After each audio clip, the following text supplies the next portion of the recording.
Breaking news, অবশেষে পদত্যাগ করলেন ধর্মেন্দ্র প্রধান। হাজার হাজার পড়ুয়ার লাগাতার আন্দোলনের সামনে অবশেষে মাথা নোয়াতে বাধ্য হলো সরকার। দিল্লির জান্তার মান্তারের রাস্তায় নিজেদের ভবিষ্যৎ এবং জীবনকে বাজি রেখে দিনের পর দিন যে সমস্ত ছাত্রছাত্রীরা লড়াই করে গেছে, এই জয় সম্পূর্ণ তাদের।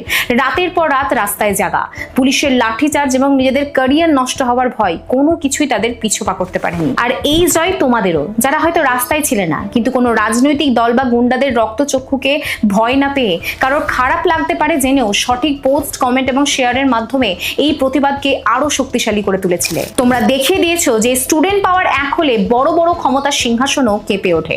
তবে একটা কথা মাথায় রেখো, কে পাশে ছিল কে পাশে ছিল না সেটা যেন ভোলা না হয়। এই বিপদের দিনে যে সমস্ত তথাকথিত সেলিব্রিটি, অভিনেতা, গদি মিডিয়া এবং গায়কেরা নিজেদের আখের গোছাতে চুপ করেছিল, তাদেরকে আসল জায়গা দেখানোর সময় হয়ে এসেছে। তাদেরকে জাস্ট আনফলো করো, ব্লক লিস্টে ছুঁড়ে ফেলো। You deserve better than this.